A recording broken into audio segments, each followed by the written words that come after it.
پوچھتے ہیں Pakistan Peoples party کے سینئر رہنما اور لیگل مائنڈ مرتضیٰ وہاب صاحب سے۔ مرتضیٰ وہاب صاحب جو ہیں میئر کراچی بھی ہیں اور بلاول بھٹو زرداری صاحب کے ترجمان بھی۔ جناب مرتضیٰ صاحب، بہت شکریہ اپنا قیمتی وقت دینے کا، اور بہت ہی آسان سوال سے جو ہے گفتگو کا آغاز کرتے ہیں۔ یہ اچانک جو ہے آئینی ترامیم جو ہیں، آئینی عدالت جو ہے زندگی اور موت کا مسئلہ کیسے بن گئی؟ عامر صاحب، میں سمجھتا ہوں کوئی زندگی موت کا مسئلہ نہیں ہے۔ قانون سازی، آئین سازی کرنا جو ہے وہ پارلیمان کی بنیادی ذمہ داری بھی ہے اور اس کا استحقاق بھی ہے، اور میں سمجھتا ہوں اس استحقاق کو نبھانے میں، ایکسرسائز کرنے میں اور اس رائٹ کو ایکسرسائز کرنے میں کوئی قباحت نہیں ہے۔ یہ جو بار بار ٹائمنگ کے حوالے سے سوالات اٹھائے جاتے ہیں، بدنیتی کو ایٹریبیوٹ کیا جاتا ہے اس چیز سے، میرا تو یہ ماننا ہے کہ ایز اے ڈیموکریٹ کہ پارلیمان کو کوئی میلیفیڈے ایٹریبیوٹ نہیں کیا جا سکتا، نمبر 1۔ نمبر 2، دیکھیں سوسائٹی میں دو طرح کے لوگ ہیں، کچھ ہوتے ہیں یہ سیئرز اور کچھ ہوتے ہیں نے سیئرز۔ جو نے سیئرز ہیں نا، وہ کوئی ٹائم بھی ہو وہ آخر میں نہ ہی کہیں گے، وہ ہمیشہ یہ کہیں گے کہ یہ فیصلہ بدنیتی پر مبنی ہے، اس کی ٹائمنگ بہتر ہو سکتی تھی۔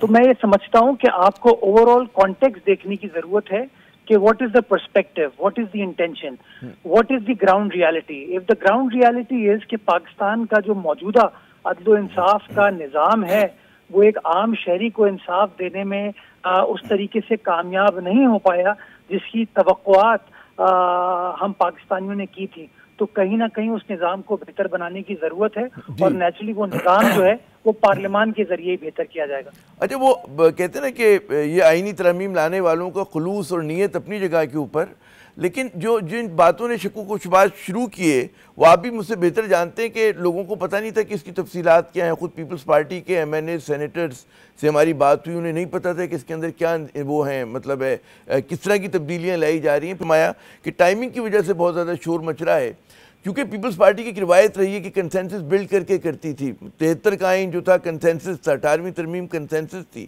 اس مرتبہ کیوں مطلب ہے کہ لگ یہ رہا تھا کہ خفیہ طریقے سے جو پہلا اٹیمپٹ ہوا وہ بڑا خفیہ طریقے سے تھا، بڑا متنازع طریقے سے ہو رہا تھا؟ جی دیکھیے عامر صاحب، میں حکومت کے بہاف پہ بات نہیں کر سکتا، میں پیپلز پارٹی کے بہاف پر بات کر سکتا ہوں، اور بہت ساری چیزیں ہیں جو شاید آپ لوگوں کو نہیں پتا، جس کی وجہ سے آپ پیپلز پارٹی کے شاید کردار کو اس طریقے سے اپریشیٹ یہ ایکسیپٹ نہ کریں۔ پیپلز پارٹی کا پہلے دن سے موقف یہ ہے کہ قانون سازی کرنے کے لیے، آئین سازی کرنے کے لیے آپ کو تمام سٹیک ہولڈرز کے ساتھ بیٹھنا چاہیے، اور اس حوالے سے ہم نے اپنے پوائنٹ آف ویو کو حکومت کے سامنے منوایا جب چیئرمین پیپلز پارٹی نے حکومت کو اس بات پر قائل کیا کہ آپ اس حوالے سے ایک پارلیمانی کمیٹی کانسٹیٹیوٹ کیجئے، اس کمیٹی کے اندر تمام پارلیمانی سیاسی جماعتوں کی نمائندگی ہو۔ وہ پارلیمانی سیاسی کمیٹی جو ہے وہ حکومت کی جو بھی پروپوزل ہے اس کو دیکھے، ریویو کرے، اور اس کے بعد اس حوالے سے فیصلہ کیا جائے۔ اسی لیے آپ کو یاد ہوگا وہ پارلیمانی کمیٹی تشکیل دی گئی جس کے اندر نہ صرف حکومتی سیاسی جماعت ہے بلکہ اس کے ساتھ ساتھ اس کے اتحادی بھی ہیں، اس کے سپورٹرز بھی ہیں، اور اپوزیشن کی جماعتوں کو بھی شامل کیا گیا تاکہ کنسنسس بلڈ کرنے کی کوشش کی جا سکے۔ اس کے ساتھ ساتھ بلاول بھٹو زرداری صاحب سیاسی لیڈران کے پاس گئے، مولانا فضل الرحمان صاحب کے پاس 3 بار بلاول صاحب گئے، ان کو یہ سمجھانے کے لیے، ایکسپلین کرنے کے لیے کہ پیپلز پارٹی کا پرسپیکٹو کیا ہے، پیپلز پارٹی کس طریقے سے عدالتی نظام کی اصلاح کرنا چاہتی ہے، اور کس طریقے سے جے یو آئی جس طرح ماضی میں 73 کے آئین پہ مفتی محمود صاحب نے بھٹو صاحب کا ساتھ دیا تھا، 18ویں آئینی ترمیم کے ٹائم پہ مولانا فضل الرحمان نے آصف زرداری صاحب کا ساتھ دیا، تو اس طریقے سے ایک بار پھر ہم ساتھ آگے بڑھ سکتے ہیں، اور یقین جانیں آج بھی وہ انگیجمنٹ اور ڈیلیبریشن چل رہی ہے تاکہ براڈ بیس انڈرسٹینڈنگ مختلف سیاسی جماعتوں کے درمیان بلڈ کر لی جائے۔ اور یہ جو بار بار کچھ لوگ یہ کہہ رہے ہیں نا کہ کسی کے لیے کیا جا رہا ہے، کوئی اس کے اندر الٹیریئر موٹیو ہے، یہ بات قطعی طور پر درست نہیں ہے۔ پیپلز پارٹی کا نظریہ 2006 میں جب چارٹر آف ڈیموکریسی سائن ہوا اس وقت تھا اسٹیبلشمنٹ آف کانسٹیٹیوشنل کورٹ۔ 2024 کے انتخابات میں بلاول صاحب نے اپنے منشور میں کانسٹیٹیوشنل کورٹ کا ذکر کیا، اور اب جب ان کو یہ موقع ملا ہے کہ وہ اپنی والدہ کا خواب پورا کر سکیں، اپنے کمٹمنٹ کو پورا کر سکیں، تو وہ کوشش کر رہے ہیں کہ وہ کمٹمنٹ پوری کی جائے۔ اچھا، آپ کی گفتگو سے 2 سوال مطلب اگر آپ اجازت دیں ابھرتے ہیں۔ پہلا تو یہ کہ کیا آپ لوگوں کے ذہن میں کسی ٹائٹ ڈیڈ لائن پہ آپ لوگ کام کریں؟ آپ چاہتے ہیں کہ جی اتنے معینہ دنوں میں ہم ان آئینی ترامیم کو منظور کروا لیں؟ ورنہ ترامیم جو ہوتی ہے اس میں بڑا ایک کہتے ہیں غور و خوض کے لیے، گفتگو کے لیے جیسے آپ لوگ کوشش کر رہے ہیں، وہ ایک بڑا ایک پیریڈ چاہیے ہوتا ہے. ایک تو یہ مجھے بتائیے گا. دوسرا جیسے آپ نے کہا کہ جی کسی فرد کے لیے نہیں کر رہے، اور یہ بلاول صاحب نے بھی یہ بیان دیا کہ جی ہمیں سے کوئی غرض نہیں کہ کون چیف جسٹس بنتا ہے. کیٹیگورک طریقے سے مطلب ہے، اس کا مطلب ہے قاضی فائز عیسیٰ کا ایشو نہیں ہے، وہ بے شک ریٹائر ہو جائیں 25 کو، تو وہ ڈیڈ لائن آپ لوگوں کے سر پہ نہیں منڈلا رہی ہے. جی جی ایبسلیوٹلی عامر صاحب، دیکھیں جو ریفارمسٹ لوگ ہوتے ہیں نا وہ ہمیشہ لارجر پرسپیکٹو کا سوچتے ہیں. وہ جو معاشرے کے اندر جو معاشرے کے اندر آپ کو اصلاح کرنے کی ضرورت ہے اس کے بارے میں بات کرتے ہیں. مجھے اتنا افسوس ہوتا ہے، اتنی حیرت ہوتی ہے کہ جب لوگ اس بات کو مانتے ہیں کہ ہمارا انصاف کا نظام ڈیلیور نہیں کر پایا. جب افتخار چودھری صاحب کی موومنٹ چل رہی تھی، ہم وکلا جو ہیں، ہم لا اسٹوڈنٹ جو ہیں، نعرے لگاتے تھے کہ ریاست ہوگی ماں کے جیسی، ہر شہری سے پیار کرے گی. کیا کیا سہانے خواب دکھائے گئے تھے پاکستان کی عوام کو. ہوا کیا افتخار چودھری صاحب کی عدالت نے عام آدمی کے کیسز سنے یا سیاسی نیچر کے کیسز سنے؟ افتخار چودھری صاحب نے رینٹل پاور کا بھی فیصلہ کر دیا. افتخار چودھری صاحب نے اسٹیل مل کے حوالے سے بھی فیصلہ کر دیا. افتخار چودھری صاحب نے وزیر اعظم متنازع فیصلے ہوئے تھے. جی جوڈیشل ایکٹیویزم ہو رہا تھا. مرتضی صاحب یہاں پہ بھی پھر دو سوال آتے ہیں. ایک تو بڑا مطلب یہ سوال آتا ہے کہ جیسے آپ نے فرمایا کہ عوام کو سہولت پہنچانا ہے اور یہی آپ لوگوں کا مطمع نظر ہے، تو لوگ اس میں یہ سوال کرتے ہیں جو ناقدین ہیں، ان کا کہنا یہ ہوتا ہے کہ جناب اصل مسئلہ تو لوور کورٹ میں ہے، وہاں پر 80 لاکھ کے قریب کیسز ہیں، اور یہاں جو سپیریئر جوڈیشری میں کیسز جا کے پھنستے ہیں 150 200 جو بھی ان کی تعداد ہے، اس کی بھی بڑی وجہ یہ کہ کیونکہ سیاسی نوعیت کے کیسز، اگر ہماری جمہوریت صحیح کام کر رہی ہو، پارلیمان صحیح کام کر رہا ہو، تو غالباً اتنے سارے کیسز جائیں بھی نہ سپریم کورٹ میں. تو ان دونوں پہ اگر آپ روشنی ڈال سکیں. جی مجھے ہنسی آتی ہے. میری بات پر تو نہیں آ رہی آپ کو؟ میں کہہ رہا ہوں میری بات پر تو نہیں. وہ جو ناقدین ہیں نا، جی جن کے جو ہمیشہ اس طرح کے حالات میں ریلیونٹ ہو جاتے ہیں، وہ پھر ہمیشہ اس طرح کی بات کرتے ہیں. پہلی بات تو یہ کہ سپریم کورٹ میں 150 200 مقدمات نہیں ہیں. اس وقت بھی سپریم کورٹ میں 60,000 مقدمات زیر التوا ہیں. 60,000 ہم نمبر چیک کر لیں، پلس مائنس ہو سکتا ہے، لیکن it is not a matter of few hundred cases, it's thousands of cases. نہیں سوری، مطلب اچھا چلیں ٹھیک ہے. نمبر 1. نمبر 2، سیشنز کورٹ کی انہوں نے بات بالکل ٹھیک کی کہ عام کیسز جو ہے نا آپ کے، وہ سیشنز کورٹ میں جاتے ہیں. آپ مجھے بتائیے سیشنز کورٹ کی اصلاح کیا آپ حکومت کو کرنے دیتے ہیں؟ آپ نہیں کرنے دیتے. آپ کہتے ہیں عدلیہ آزاد ہے، اس کے تمام فیصلے جو ہے نا وہ چیف جسٹس کرے گا. میں آپ کو چھوٹی سی مثال دوں. دہشت گردی کا قانون پاس ہوا، دہشت گردی کے قانون میں لکھا ہوا ہے 7 دن کے اندر کیس کا فیصلہ کرنا ہے. 7 دن کے اندر. باقی چلیں کیسز کو چھوڑ دیں. پروین رحمان صاحبہ بہت بڑی کراچی کی محسن تھیں، کراچی کی خدمت کرتے ہوئے ان کی جان چلی گئی. ان کے کیس کا فیصلہ 9 سال میں آیا تھا. 9 سال میں. نہیں تو بالکل آپ درست فرما رہے ہیں کہ دادے کے زمانے کا فیصلہ پوتے کے زمانے میں آتا ہے. بالکل آپ درست فرما رہے ہیں، اور اچھا کیا آپ نے تصحیح کر دی وہ کہ 50-60 ہزار جو ہیں کیسز ہیں سپریم کورٹ میں. وہ غالباً مجھ سے ایک وہ کہتے ہیں فگر ذرا سا میں ملا گیا کہ 150 200 جو ہوں گے وہ سیاسی نوعیت کے کیسز ہوں گے، چند درجن ہوں گے. تو اچھا کیا آپ نے بتا دیا. تو مگر جی وہ جو آپ نے کہا نا کہ جس طرح سے ہمیں کمٹمنٹ نظر آ رہا ہے آئینی کورٹ کے ساتھ، وہ کمٹمنٹ لوور کورٹ کے ساتھ نظر آنا چاہیے تھا کہ جہاں پر اصل جیسا کہ آپ فرما رہے ہیں کہ لوگوں کے مسئلے بھی ہیں. جی عامر صاحب، میں 5 سال خود صوبائی حکومت کا حصہ رہا، لا منسٹر تھا میں. آپ یقین جانیں ایسی قانون سازی ہم نے کی جس سے فائدہ شاید ایک عام آدمی کو ہو جاتا، لیکن آخر میں اس کو انفورس عدالت کو کرنا تھا. میں آپ کو بتاؤں میڈیشن، آج کل جسٹس منصور علی شاہ صاحب بہت بڑے پروپوننٹ ہیں. ہی از اے ریفارمسٹ جج ماشاءاللہ. انہوں نے ماضی میں لاہور ہائی کورٹ میں ان کی بڑی خدمات رہیں. تو انہوں نے وہ بہت زیادہ فوکس کرتے ہیں آربیٹریشن کے اوپر، میڈیشن کے اوپر. ہم نے 2018 میں اپنے سول پروسیجر کوڈ کے اندر امینڈمنٹ کرائی کہ اب جو ہے میڈیشن ول بی مینڈیٹری. وہ قانون سازی ہوئے 2018 غالباً نومبر میں ہم نے اسمبلی سے قانون پاس کرایا تھا. کوئی کیس ریفر نہیں ہوتا میڈیشن میں.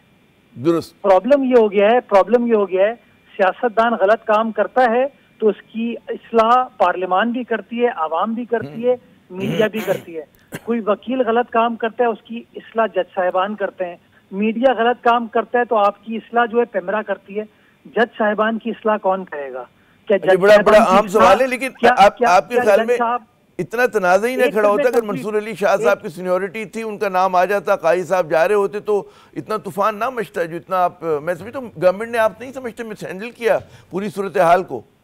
اتحادی آپ لوگوں کا مشورہ بڑا اہم ہے ان کے لیے. جی میں پچھلا نقطہ اپنا کمپلیٹ کر لوں ذرا. میں صرف کہہ یہ رہا ہوں کہ قانون کا نیچرل جسٹس کا اصول ہے نو مین شوڈ بی دا جج آف ہز اون کاز. تو یعنی کہ آپ اپنی اصلاح نہیں کریں گے، میں اپنی اصلاح نہیں کروں گا، تیسرا بندہ فیصلہ کرتا ہے اس حوالے سے. پاکستان میں واحد ادارہ جو اپنا ہر فیصلہ خود کرتا ہے without any supervision by any body is the judiciary of Pakistan.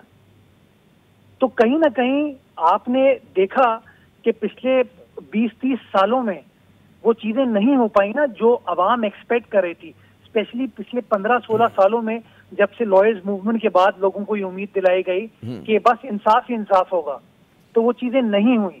تو جب نہیں ہوئی تو آپ کو کہیں نہ کہیں پھر اور لوگوں کو بھی منصف کا کردار ادا کرنا چاہیے. اور میرا ماننا ایز اے ڈیموکریٹ یہ ہے کہ آئین پاکستان یہ کہتا ہے کہ فیصلہ جو ہے وہ ملک کے چوزن ریپرزینٹیٹیوز کو کرنا ہے. تو وہ بالکل درست آپ کہہ رہے ہیں، بالکل درست کہہ رہے ہیں. بس ہوگا. اب میں آتا ہوں آپ کے سوال پہ. جی یہ مجھے بتائیے حکومت کے اس پروپوزل میں یا پیپلز پارٹی کے اس پروپوزل میں کہ وفاقی آئینی عدالت بننی چاہیے، اس میں کہیں لکھا ہوا ہے کہ قاضی فائز عیسیٰ صاحب چیف جسٹس بنیں گے یا منصور علی شاہ صاحب چیف جسٹس بنیں گے یا منیب اختر صاحب چیف جسٹس بنیں گے؟ کہیں لکھا ہوا ہے؟ نہیں لکھا ہوا، لیکن شکوک و شبہات نے، آپ مجھ سے بہتر جانتے ہیں، اس لیے جنم لیا کہ نوٹیفیکیشن اگر ہو جاتا کہ بھئی نئے چیف جسٹس یہ ہوں گے، قاضی صاحب جو اپنے کہتے ہیں مقررہ وقت پہ ریٹائر ہو گے تو اتنا مسئلہ نہ ہوتا ہے نا. عامر صاحب میں آپ کو میری یہ بات کو آپ ریکارڈ کر لیجئے اور میرے اسٹیٹمنٹ کو دہرا دیجئے گا 25 تاریخ کو. جی. Chief justice Qazi Faez Isa will retire as the chief justice on the 25th of October. Period. There is no concept of extending his tenure in the Supreme Court of Pakistan. اور جو اس وقت آئین کا article 176 ہے جس کو کوئی amend کرنے کا نہیں سوچا جا رہا، اس کے تحت منصور علی شاہ صاحب is the senior most judge of the Supreme Court and by that virtue he will become the chief justice of Supreme Court. یہ تو ہم بلیک اینڈ وائٹ پہ نہیں، ہم بلیک اینڈ وائٹ پہ نہیں جاتے ہیں، ہم مفروضوں پہ چلے جاتے ہیں.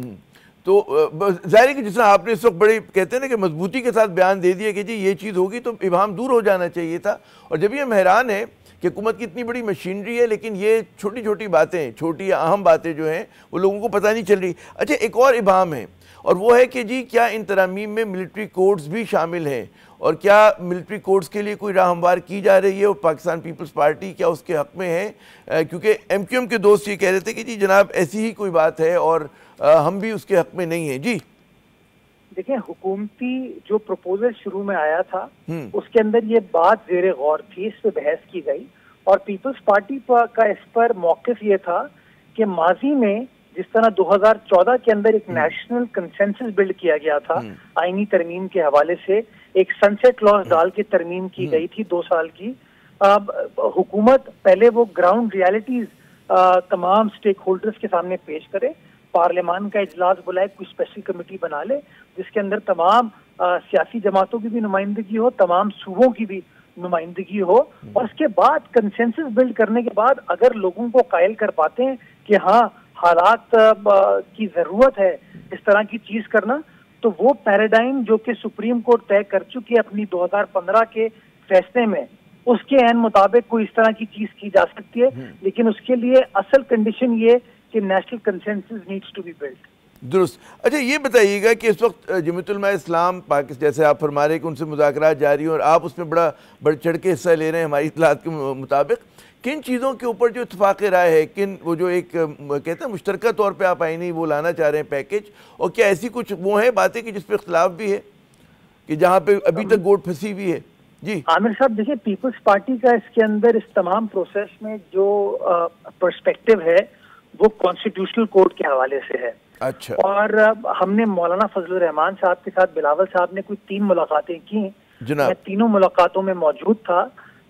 دونوں لیڈران نے اس بات پر اتفاق تھا کہ جو ملک کا انصاف کا نظام ہے اس کو بہتر بنانے کی ضرورت ہے. اور آئینی عدالت اسٹیبلش کرنے میں کوئی اس طرح کا ایشو نہیں ہے. اس آئینی عدالت کے اپوائنٹمنٹ کا پروسیس کیا ہوگا, اس کے کنٹورز کیا ہوں گے, اس کے اوپر اس وقت دونوں ٹیمز کے درمیان مشاورت چل رہی ہے. مشاورت کمپلیٹ ہو جائے گی وہ پبلک ہم اس کو کر دیں گے. But principally as a matter of idea, as a matter of concept, اس کانسیپٹ سے کوئی اختلاف نظر نہیں آتا. اچھا یہ بتائیے کہ کیا پیپلز پارٹی, وہ جو پیپلز پارٹی ہے وہ پی ٹی آئی کو بھی اس معاملے پہ کسی طرح سے ڈائریکٹلی یا انڈائریکٹلی اعتماد میں لینا چاہے گی تاکہ یہ جو مخالفت اتنی زور و شور سے ہو رہی ہے کچھ کم ہو جائے؟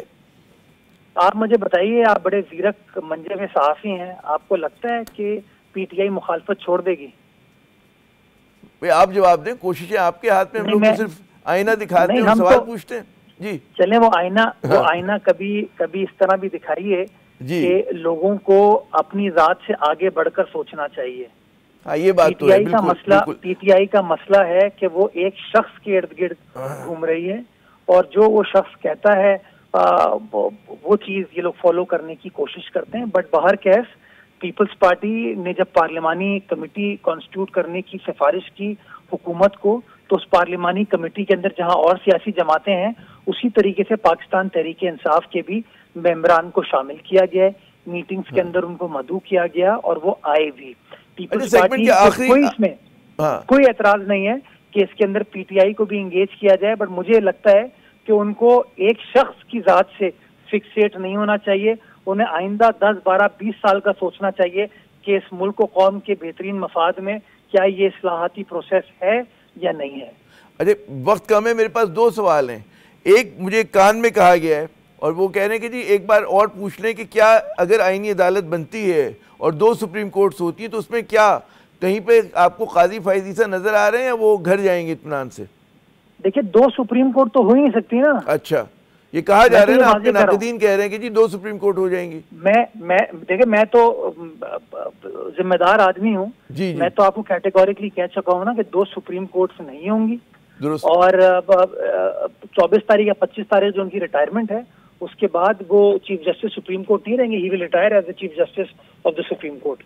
درست. اچھا آخری سوال میرا, وہ جو 63A کے حوالے سے جو نظر ثانی کی اپیل ہے, اب جو اس پہ بعض پولیٹیکل پارٹیز نے بشمول آپ کی پارٹی نے, بلاول صاحب نے, اگر میں غلط نہیں سمجھا کہ جی ہر جو شخص ہے, ہر رکن ہے وہ اپنے ضمیر کے مطابق ووٹ دے, کہ ایک مرتبہ پھر پاکستان جیسی کمزور جمہوریت میں ہارس ٹریڈنگ کا راستہ نہیں کھل جائے گا اس سے, کہ اگر ہر کو اجازت ہوگی کہ جی آپ پارٹی لائن سے انحراف کر کے جو ہے ووٹ ڈال سکتے ہیں؟ جی اگر آپ آج فیصلہ یہ کر لیتے ہیں کہ کوئی شخص اپنی پارٹی لائن کو چھوڑ کے ووٹ نہیں دے سکتا تو ایفیکٹولی کسی حکومت کے خلاف ووٹ آف نو کانفیڈنس نہیں آ سکتا. پھر تو ایفیکٹولی آپ کا کوئی بجٹ جو ہے وہ ریجیکٹ نہیں ہو سکتا. تو یو کین ناٹ سے دیٹ. پھر اگر 18ویں ترمیم کے ٹائم پر جب پیپلز پارٹی یہ ترمیم کر رہی تھی, اگر آبجیکٹو پارلیمان کا اس وقت یہ ہوتا تو اس وقت وہ ووٹ آف نو کانفیڈنس کی شک کو نکال دیتے. بہت بہت شکریہ مرتضیٰ وہاب صاحب, آپ نے اپنا قیمتی وقت دیا اور انہوں نے 2 بڑی مطلب کہتے ہیں نا کہ مفصل جواب جہاں پہ دیے وہاں پہ 2 باتیں واضح کی ہیں. نمبر 1 کہ جناب قاضی فائز عیسیٰ صاحب جو ہیں اپنے وقت پہ ہی ریٹائر ہوں گے, اور جس اندیشے کا اظہار کیا جا رہا ہے کہ جی 2 سپریم کورٹس اس ملک میں ہوں گی, ایسا نہیں ہونے جا رہا. یہاں پہ ہم لیتے ہیں وقفہ. وقفے کے بعد جب ہم دوبارہ حاضر ہوں گے ہمارے ساتھ ایک اور کہتے ہیں نا کہ قانون کی دنیا کا بہت بڑا نام علی ظفر صاحب موجود ہوں گے.